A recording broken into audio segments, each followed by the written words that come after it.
I think in the spirit of being sensitive to you, good. I'm glad it's jarring, because we do not grow unless when we are bothered. And I want us to be bothered a little, as well as we're doing together. I want us to be bothered a little. One thing I wanted to make mention of with George, in kind of like the process of him being adopted into our household in with the Musechas, and one thing that I've learned from my mother through that process is that there's a difference between generosity and hospitality. And what you experience when you go to Malawi a lot is hospitality. Literally, I show up to Malawi. I was telling some of my friends as we were having lunch. I show up in Malawi, and when I do, rejoice, let George go and travel with me. I'm like, what? Like what? And she's happy about it. And she's happy about it. 2 weeks of holiday. Yeah, that's great. That's great. But generosity might say, here's what I have. Here's a little bit that I want to share with you. Hospitality says, all that I have is yours. Come and be with me. And so, I wanted to mention that in the story that George got to share with us. I love ideas. I love interacting with ideas. I had a whole entire organization named Chisomo Idea, because I love ideas. And I love more so when ideas move from this invisible, nebulous space into life, as we are experiencing right now. And so this next speaker is a man who brings ideas to life. He is a young and coming author, not just in the country of Malawi, but all over the African continent. He's being recognized for the work that he does, and from the African continent beyond.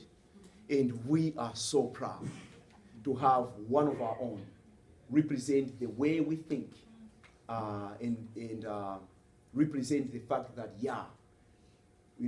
people on our side of the world also do have a voice that is to be honored and that is to be validated. And so, without saying too much, will you help me welcome up on stage Mr. Shadreck Chikoti.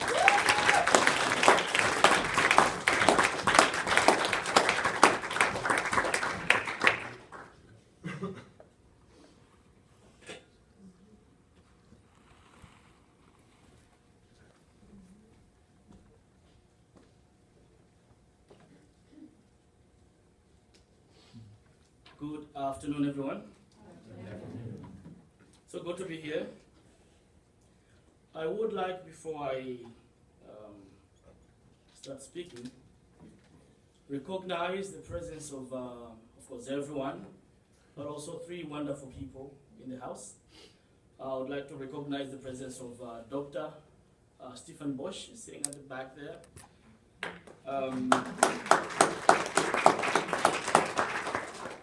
She's a professor at University of California? UCLA. UCLA. But before that, she was at Michigan University, where she was teaching English and literature. She taught my book in one of her classes, and I think she's also doing that at the university where she is.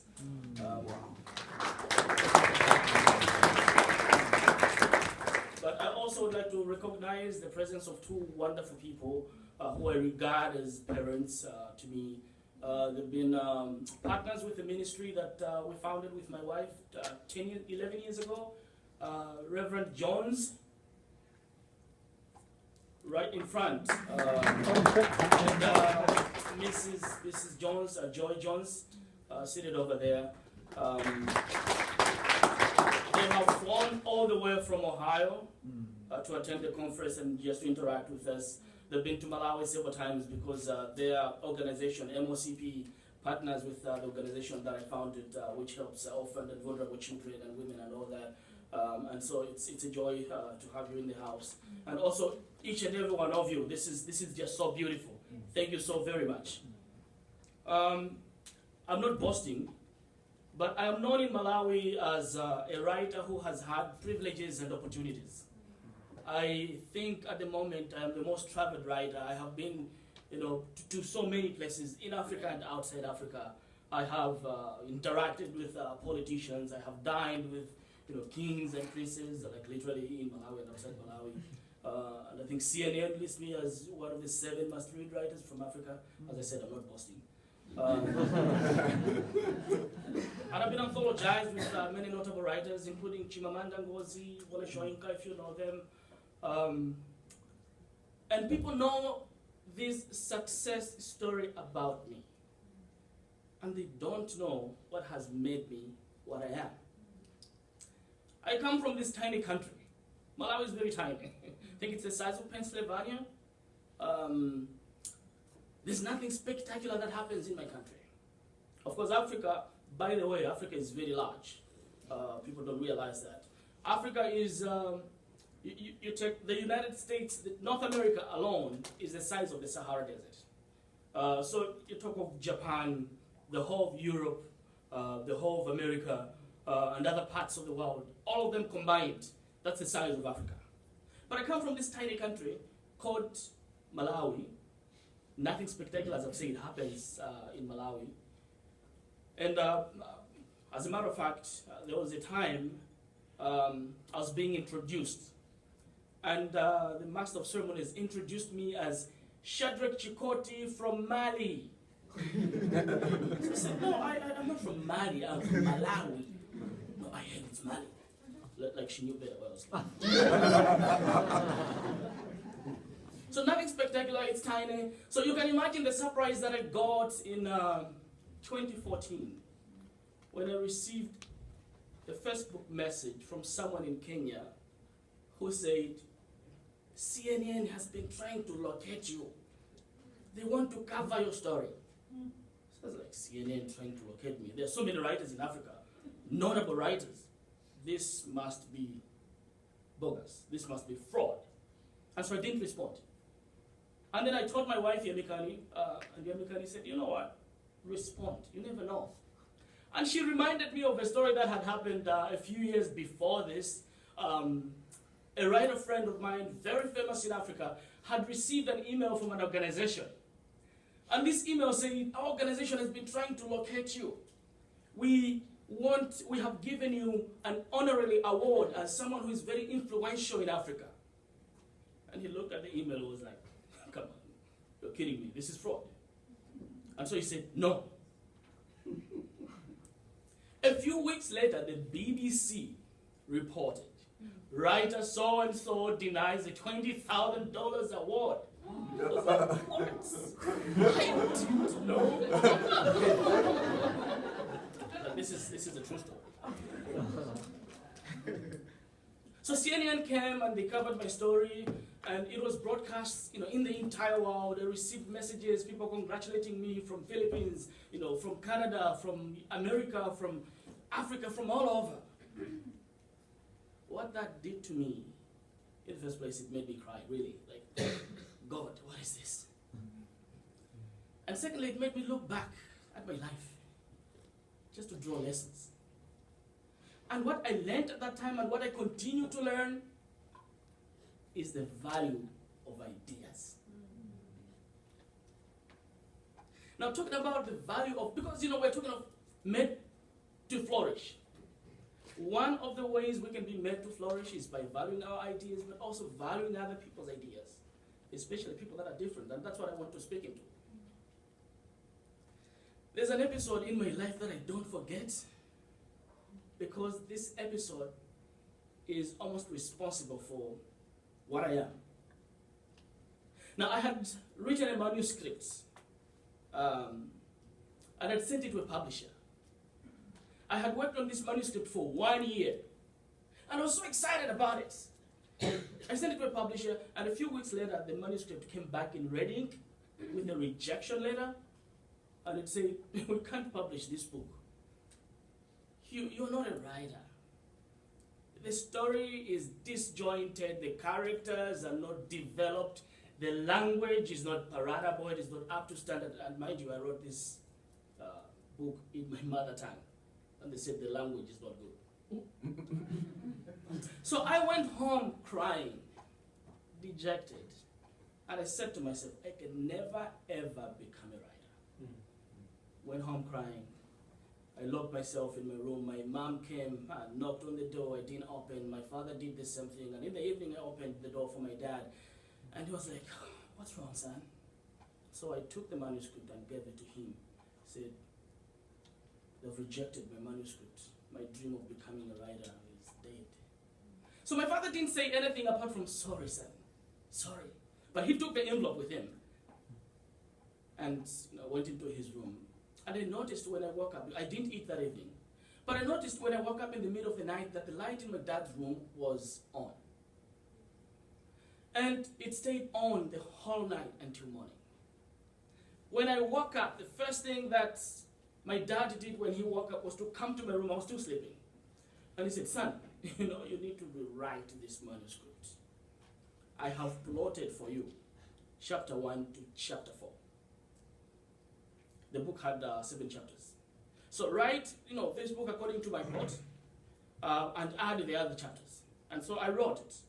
Chapter 1, chapter 3, chapter 4, up to chapter 7. And I sent it back to the publisher. And it came back. This time around, the publisher said, chapter 1 to chapter 4 is okay. Chapter 5 to chapter 7, sorry, you need to redo it. I told my dad, and my dad took the manuscript to his friend who was a writer. Now he's, he passed on. But apparently he was also the editor of this publishing house. And he plotted for me from chapter 5 to chapter 7. And I wrote according to the plot. When he sent it to the publisher, it was published. And I was the first person, I was the youngest person at that to be published while I was in high school. If it were not for that moment, I would not be standing here. If it were not for that moment, I was not going to, I think, marry my wife because I married my wife because of poetry,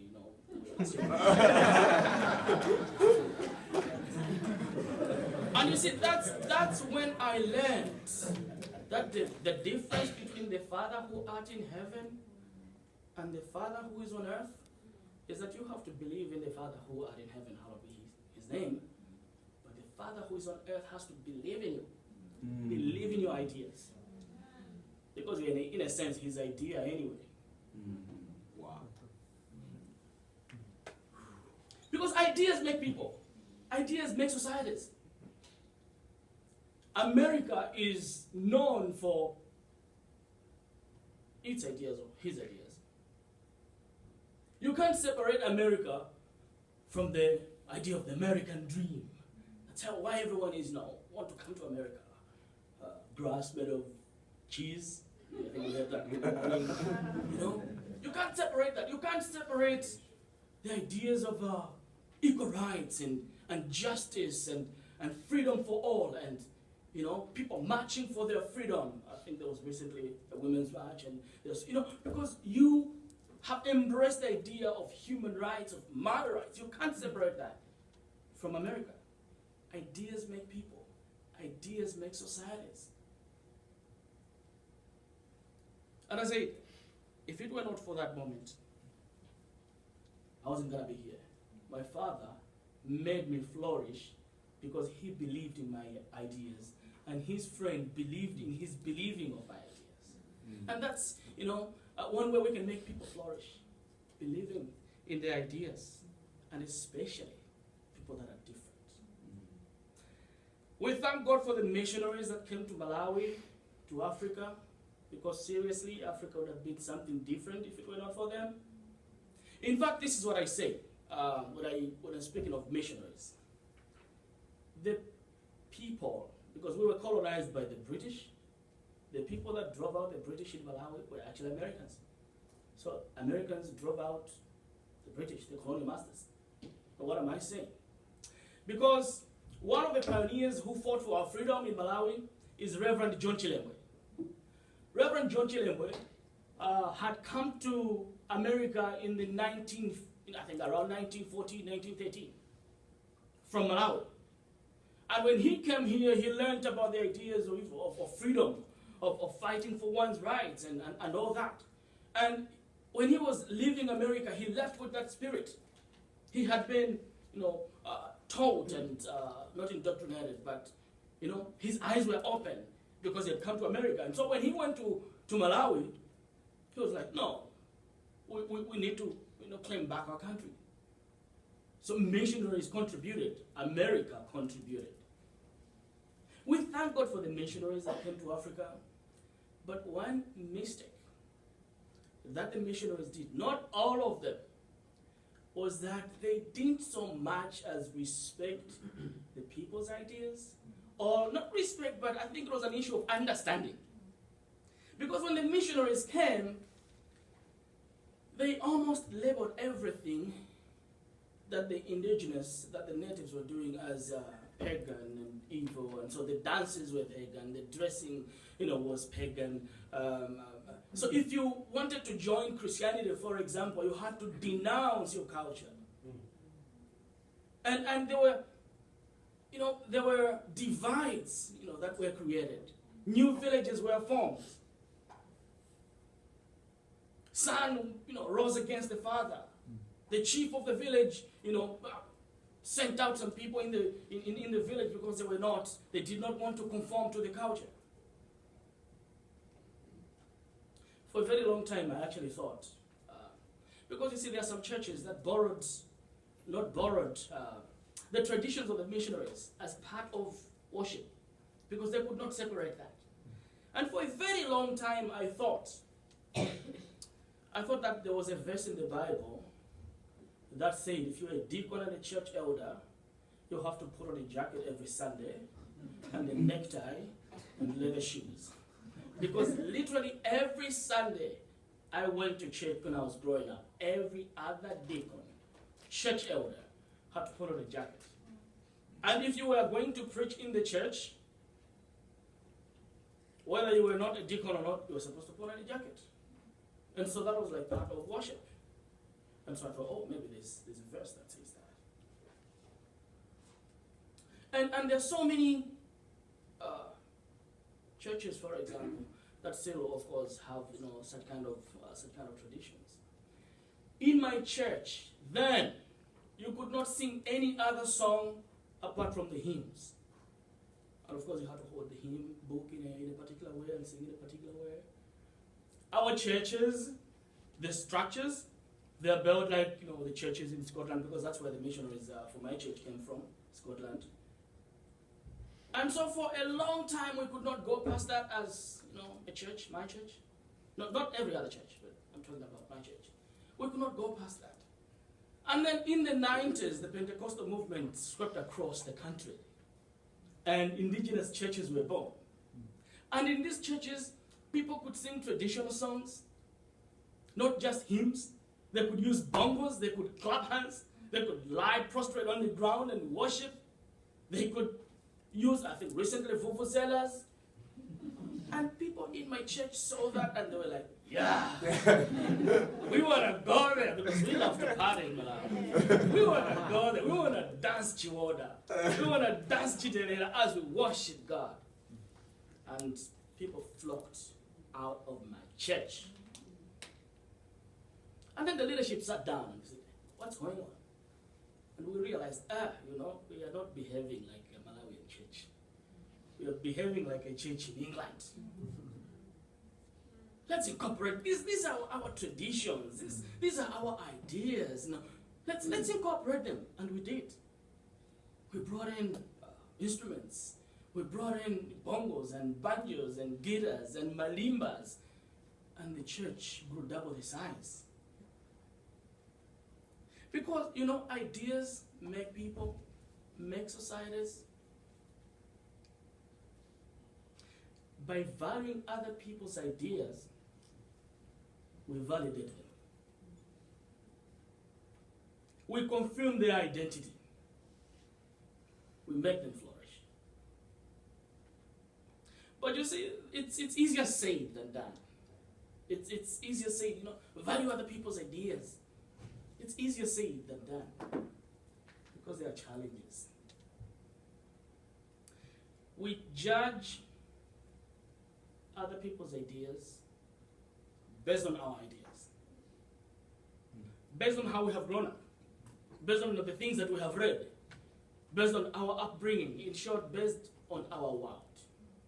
So when you see any idea that's outside your world, it creates conflict.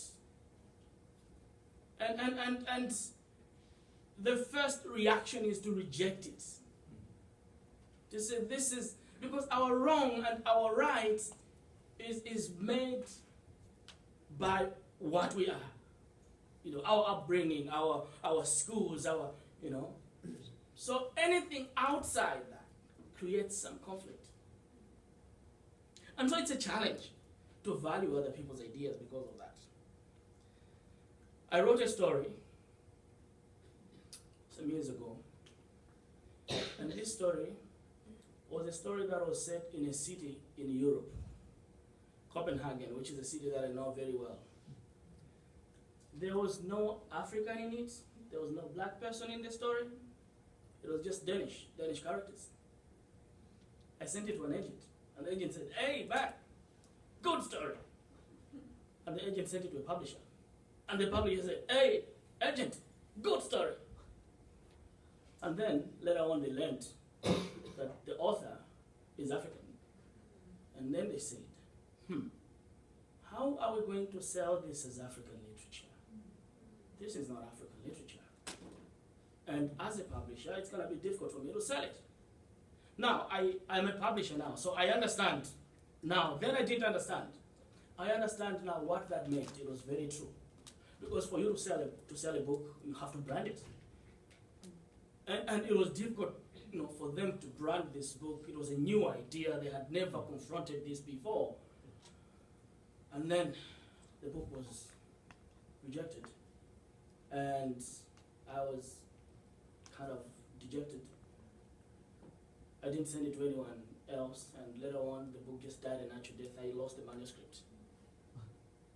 Because, you know, our judgment of what's right, what's wrong is based on our world, what we know, what we think is authentic. And so anything outside that, as I've said, creates conflict. I work with an organization in Malawi. As I've said, it's an organization that was founded 10 years ago, Kanyenyeva Ministries. And we do have visitors every year from especially America. And for the people who come for the first time, what I continue to hear is when we're driving on the roads, "Oh my God, we are driving on the wrong side. I don't want to look, I don't want to look." Because we drive on a different side. So you have to assure them, no, it's not the wrong side. It's actually the right side. It's just different. It's just different. Because, you know, we tend to judge ideas, people, based on our world of what we know is right or wrong. You spank your kids in Africa? Yes. That's wrong. Like, you don't spank your kids? That's wrong. You know, everything that happens, all these ideas, there's a reason why, you know, it's happening like that. Which is why you need to understand. For you to value the ideas, you need to understand what is it, what makes this society, what makes this person. Because there are rewards when you value other people's ideas, and especially people that are different. You know, by people that are different, I'm talking about the difference of opinion, difference of cultures, difference of sexes, difference in terms of economic status. I think especially when the status of the other is lower.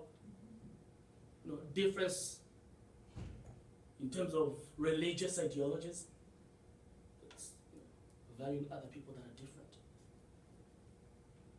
There are rewards. The first reward that I can talk about is that it helps us to walk out of our comfort zone and experience the diversity of God's creation. And therefore it enlarges our world. We enrich our own lives and set us free from the myopia of our own limited perspectives. See, the world is fractured into too many divides. Too many divides. And most of them really come out because people are misunderstanding ideas, because they're not valuing the ideas of the others, because you think, you know, my idea is better than his, let me stick to this. And you don't take time to listen to the ideas of the others, and by doing that, you don't let them flourish, and there are all these divides that come, you know, by valuing other people's ideas. We bridge these gaps. We cannot always agree. We can agree to disagree, but then I have to understand your idea and value it, although I disagree with you. And then you'll be made to flourish. Let me finish by saying a question may arise. So does this mean we should value any other idea? So you want to say there are no wrong ideas? You want to say there are no sinful ideas? So we should make everyone flourish when they present an idea? I think the answer is, of course, there are sinful ideas, wrong ideas, ideas that can destroy societies.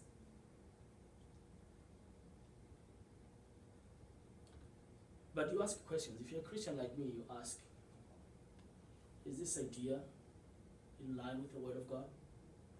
If you're a Christian like me. If you are a person who is concerned, like in my country, about women issues like Rejoice and me and others, you ask the question, does it represent women in a manner that's respectful, in a manner that will let them flourish? No, you ask such kind of questions. If you're an activist like me, you ask questions like, does it respect human rights? Although it's different, although it's outside my knowledge and I've never confronted an idea like this, but is it going to let this person flourish? Is it going to let me flourish? Is it going to let our community flourish? Ideas make people. Ideas make societies. Do they have any idea? Help them flourish by valuing their idea, although they're different. And of course, it starts with us valuing our own ideas as to want even to share them with others and let others come into our lives and learn about our ideas and sign that with their ideas. Do they have an idea? One of the ways they can be made to flourish is when we value their ideas. Thank you so much for listening. God bless you.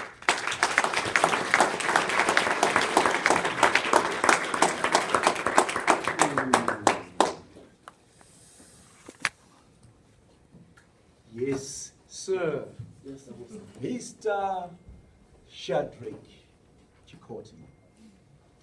Brilliant, brilliant, brilliant. Okay, let's start here. Let's start here. So, ideas are very, very delicate things. And so I love that at the end you finished with, you know, part of us respecting our own, you know, respecting the process of us respecting other people's ideas is respecting our own and being willing to put them out there. Yes. And then throughout your story is ideas that have been rejected along the way. How do you survive the rejection period? I think first is that knowledge, that confidence, which is why at the end, like, talk about valuing your ideas. Because like, for example, the book that was rejected, if it were now, I would have kept it. I would have, pushed on. Yeah. But when I received that rejection letter, then the value that I had in the book sort of diminished, which is not what is supposed to happen. I should have believed in myself, believed in this idea as to want to seek another avenue. So I think it starts with that belief in yourself, believing in your ideas,